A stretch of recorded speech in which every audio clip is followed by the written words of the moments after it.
So I decided that before I start doing more advanced projects on this channel, I want to focus on the basics of programming.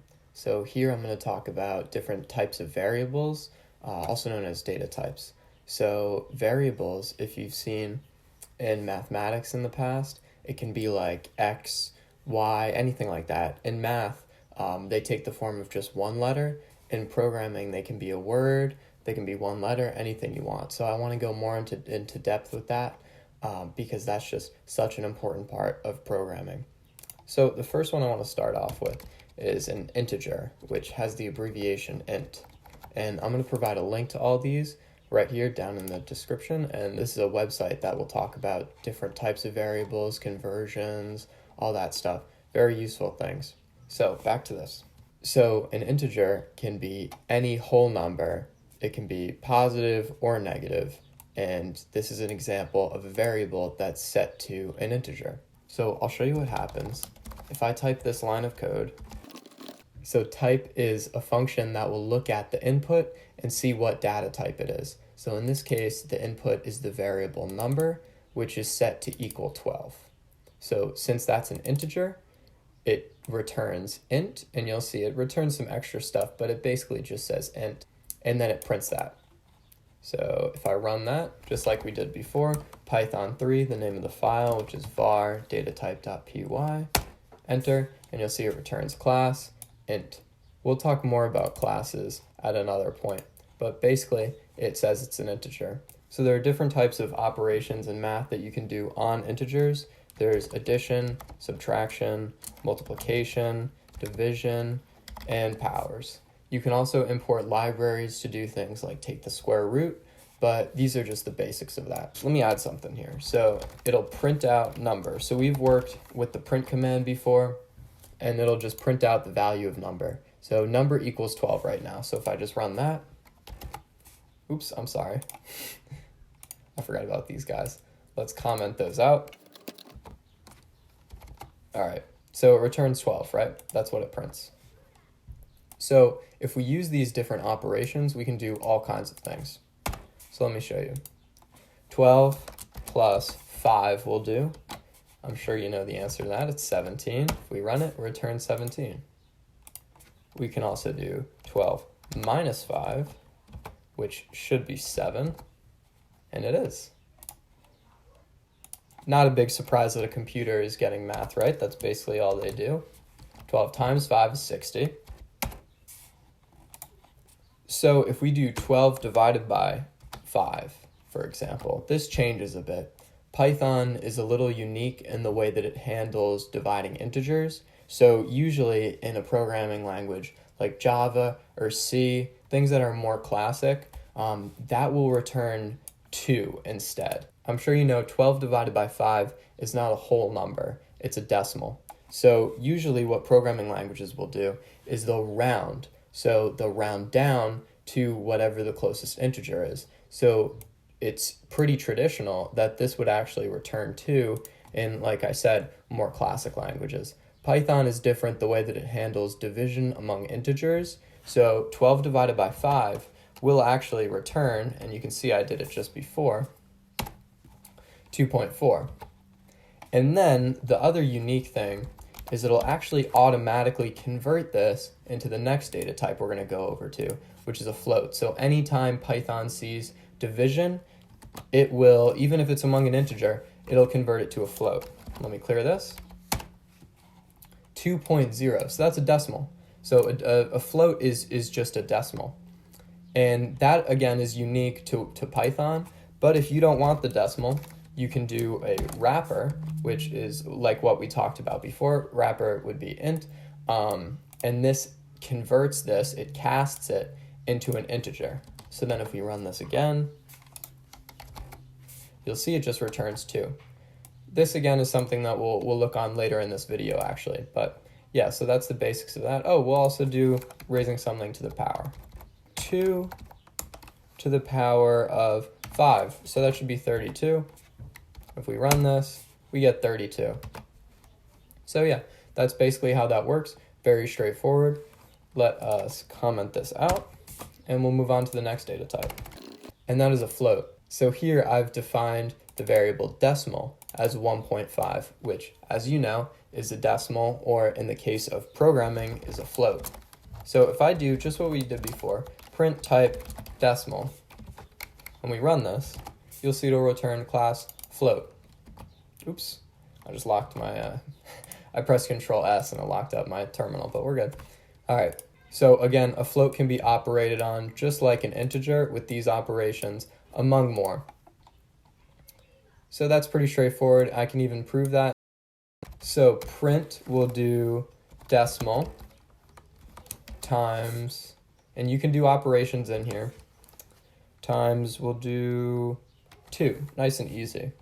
So this should return 3, and there it is, 3.0 again, because this is a float, and so when it's multiplied by another number, the float, even though this is an integer, the float data type is carried over, so it will maintain that .0. All right, now we're gonna move on to Booleans. Booleans are super easy to understand. It's just true or false, very straightforward. In other programming languages, it's usually lowercase true or lowercase false. Python is a little different in that you have to have a capital T or a capital F at the beginning. So these I will get into more in another video that talks about if statements and loops, but basically these will be almost the basis of how your program runs. Booleans are super important. They allow you to do all kinds of things, set up switches, but Booleans operate in an interesting way. If I do something like this, print Boolean, and now if I run this, it'll print true, right? But let me make it a little bit more easy to understand. If I do true, obviously that'll just print true, right? Oops, locked up my terminal again. Okay, but if I do true and false, these are Boolean operators, it'll return, that's not right, I didn't save it. Save. It'll return false. So in Python, there are 3 different Boolean operators, and, or, and then we have not. So I'm gonna go over those. So and will only return true if both are true. So before it returned false, but now that I changed this to true, it will return true. There you go, true. Now, if we use or, it doesn't matter which one is true or if they're both true. As long as one of them is true, it will return true. If they're both false, obviously, it will return false. There are some more complicated concepts with or that we'll get into later, but then there's also not. So not basically switches whatever Boolean it precedes. So in this case, it'll switch this to true. Now if you run this, if it says or, and let me put parentheses so it's a bit easier to see, but what should this return? Just think about it for a second, and then I'll run it and see if you're correct. So if you said true, you are absolutely correct, because this switches the false to true, and then the or looks at false and this statement, and if one of them is true, it returns true. Now, usually in programming, you do a lot with Boolean, so this is definitely something to remember. And now we're going to move on to some more interesting data types. So strings you will see very frequently in Python programming. Strings are basically any array of characters. So when I say that, I mean you can put anything inside of here. And I'll show you that. Let me comment this out. And we'll do print word. And we'll go back to making this an actual word. We'll go back to sandwich. Clear this. And you see it prints sandwich, right? So remember in the first video when we did hello world. Oops. When we did hello world was a string. So we were inputting a string into print and it was printing it out. So it's just the same with this, how if we put in word, it prints whatever it's equal to, which is sandwich. Now we can change this if we want. So you can put in letters, numbers, anything, you can put them together. And I'll show you when I print this word, it'll print all those characters, right? Now here's the interesting thing.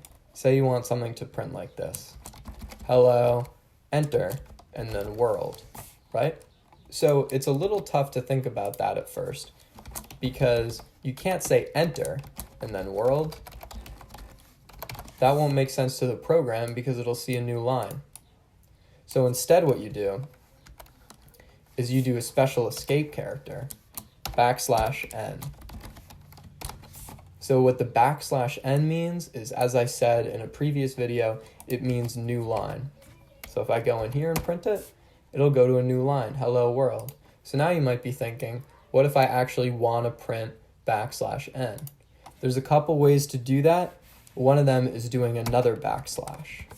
And then you'll see it'll print hello \n world. What a backslash means, unless it's paired with, and you can read more about this in here. I'll show you escape sequences and strings. You can read all about this, but basically the way that Python works is if you have a backslash and it's not followed by a letter that it recognizes, it'll treat it like normal text. So I'll show you. Hello \world. However, if it sees something like n, it'll put a new line because it recognizes that as an escape sequence in which it gives it a new line. Now here's the other interesting thing. You might also be thinking, if they're enclosed by quotes, what if I want to have quotes within my text? So say you want hello to be in quotes. Look what happens when you try and run this. You get an error. It says invalid syntax because there are so many quotes on that line it just doesn't understand. So backslashes come in handy here as well. So if you put a backslash before quotes, it'll say, treat this next character as just plain text. So that's what it'll do. See, it puts hello in quotes. Now the other thing with strings that's interesting is concatenation. And we talked about this a little bit in one of the previous videos. So what this means is it's basically adding something on to the end of a string. So if I want to say hello, I can do plus world. And then if I print that, oh, I didn't have a space, so it would look weird. I'm going to have a space here. Hello world, right? And now the really important part of this is you can have variables in here. So say we have a variable called name. The name is John. Oops. That was a really unfortunate mistake in trying to teach variables. All right. You have to have quotes on strings. So if we want to say hello John instead, we want to put a space here and we can say name. And then it'll add that together. It'll see when it sees name, it'll grab John, and it'll say hello John. If I run that, hello John, just like that. So you can also add variables, but you want to make sure that those are actually strings. So let's add a number to it. So number up here, remember we have that as 32 because 2 to the power of 5 is 32.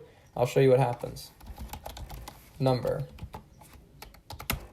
It will not work because it says can only concatenate str, which means string, not int, which is integer, to string. So what you want to do here is you want to cast it. So we talked about casting a little bit previously, but it's just like this. You say str because you want to convert it into a string, and then you use the input as the variable that you want to convert. So up here we have number, and that's 32. So we're converting it into a string. So rather than being like this, it's actually like this. For anybody unfamiliar with programming, that's a difficult concept to grasp because converting something, even though it still says the same actual words, is hard to understand why that's necessary.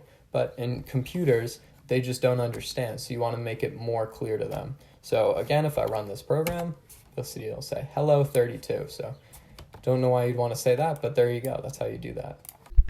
So I decided to end it here after doing the basic data types. I want to get into the more advanced things in their own video just so I can spend some more time on it and get into deeper detail. So if you want to see that, stay tuned and I'll be sure to cover it. Thank you so much for watching and be safe.